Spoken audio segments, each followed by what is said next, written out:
Hey golfers, I'm Drew Mahowald with Second Swing Golf here at Second Swing Scottsdale, joined by Kate Smith-Stroh here in the tour van.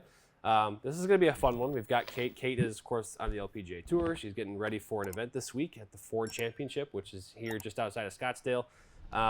Kate also recently went through a fitting with us, and one of the things that she and Blaine discussed was top of the bag, 3-wood, potentially a 4-wood in the bag. So can you kind of just give us a recap, Kate, of what went down there, what you and Blaine talked about, and what ended up being kind of a decision there?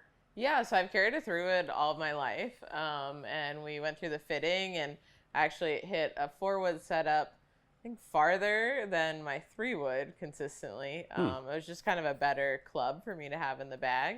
So I have both at home. This week I still have my 3-wood in the bag. Yeah. It's been hard to kick, but sure. Yeah, it's been interesting kind of seeing both, and I've never hit a 4-wood before, so I foresee it being in the bag at some point. I'm just trying to figure out when that transition happens, or maybe it's week to week on tour. Yeah. I mean, it's my understanding is there's a lot of pros that, especially playing at this level, it's kind of, every course is different, and there's going to be, events or weeks where you want the 3-wood or you want the 4-wood, or maybe, you maybe take both of them out for some reason. Like there's possibilities out there. So what I wanted to do was just have you hit both options that you have now. So your 3-wood setup, that the one that you're used to, you're kind of in a way attached to, and then we've also got your 4-wood setup with us. The exact thing that you and Blaine ended up deciding on for shaft and club head and everything. So we'll just compare the two, and we'll kind of talk about why it's nice to have another option at that part of the bag as well. But right now, what is this setup that you have now with your 3-wood here? Yeah, so this is a TSR 3 head I've had for a couple of years, and then a hazardous shaft. I've got this turned down a little bit just to kind of I hit a lot of runners, trying to get as much yardage as I can out of this, running into a par 5. I also use it off the tee too, but yeah, that's what I got going on.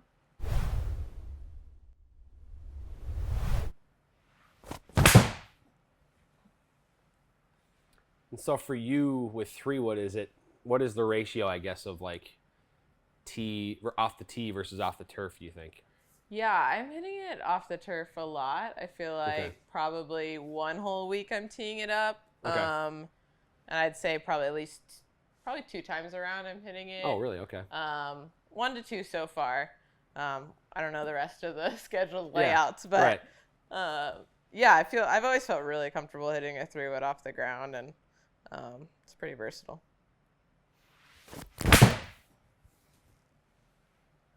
Very nice. So is this a club? I'm kind of just looking at these numbers here. I imagine kind of par 5s you're trying to get to, and 2 is kind of where this comes up, right? It's 240 to 250 range. I'm looking at this total number there. Yeah, so that one's kind of like the low runner. Try to get it, I'd say 230, and then I try to hit kind of like a high cut that would land like 220. Got ya. Get a little bit more carry distance out of it. I can try to hit that one. So do a little bit of both with it. Oh, I see the finish on that too. A little bit of a, there it is. Yeah, so a little bit more carry, a little less run out. So that's probably a little bit too of why you like this setup and you're used to it. Is like you can hit all the shots you need to with it. Yeah. It's been kind of old reliable, so even my grip's a little worn out from hitting it so much, but.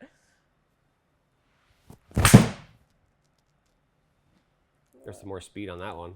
Yeah, a little low cutty.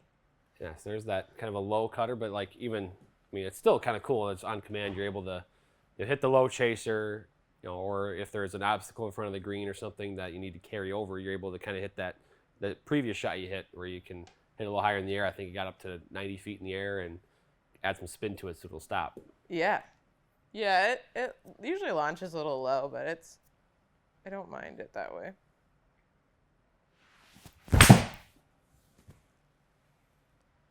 Oh yeah, there's a good ball right there. Yeah, that was probably my best one. Yeah, that was hit really well. So I've got 5 swings up here, and I know it's kind of a combination of a different couple types of shots that you hit. But here's, I'm going to lay the baseline as to what we would then be looking at in comparing this forward setup here. So again, this was a TSR3 that hazardous smoke black shaft on it. And you actually have it on setting, was it the C2 SureFit setting? Yeah, so it turns the loft down a little bit. Down like 0.75. Yeah. So that'll just be good context to have for obviously the next club here. But is this, I mean, do these numbers kind of fit with what you would expect really here? Yeah, no, this is pretty accurate. Yeah, I think this is a good example of why I like this club too, is I don't have a lot of misses to the right, which, you know, I can kind of keep it going in one direction with it. So yeah, it's pretty accurate. Okay, yeah, well, perfect. That's perfect. It'll lay the good baseline, because then now we've got the next club here. Sweet. The more of the forward. Yeah, it's kind of weird deciding between two clubs you really like. You know, they're not, it's not like there's a downside to it. Yeah, so this forward now is a GT2, and it's got the VF7, the Graphite Design Tour AD VF, right? Yep. Graphite Design. It's a 7S, I believe. Perfect. So that is actually the shaft, and that's one of the things that you and Blaine talked about. It's the same shaft in your driver too. So right. Yeah. Matching that up, probably in a way that's going to be a similar feel and kind of a familiarity piece there too. But what I'm curious about is the loft difference playing a role here, because you know, now we're adding, call it 2 degrees of loft here, to see what that does to your actual, your even, not just your spin rate, but also the carry and total number. Yeah. Let's check it out.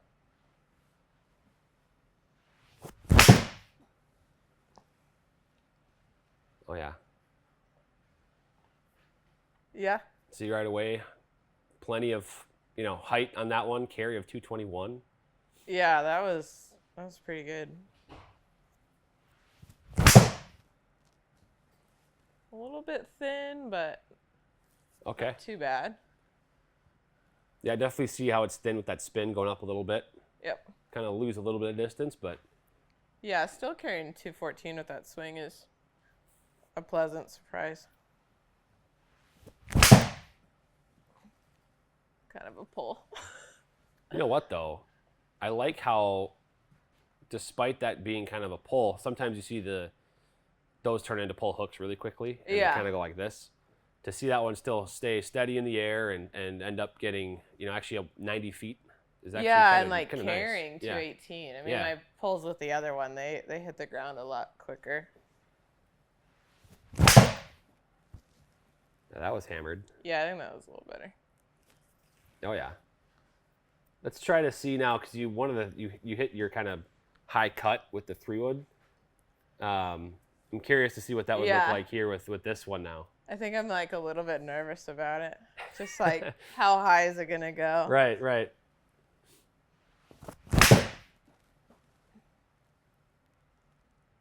Pretty straight. Didn't it cut did go much. pretty straight. Okay. Maybe missed that one slightly too. I just didn't cut. Yeah, it's a little pulley. But nonetheless, we've got some numbers here, and again, we hit, you know, a few different types of shots. We hit. Actually, here I'll bring the dispersion on the right side. Sweet. So here's, you know, a look, and again, this is, you can see the 2 different types of setups down here. It's pretty it's kind of what we wanted to see here, right? So yeah, it's kind of what we predicted. It explains the 2 differences of the clubs, right? I mean, for you, you know, again, this is only 5 shots with each. I know on a larger sample, things might be a little different, but they actually go carry distance pretty similar, right? You can play a pretty similar carry distance, but they get there differently. So the launch, degree and a half higher with the 4-wood, the GT2 16.5 degree club, with a lot more spin, so that run out distance is a lot less.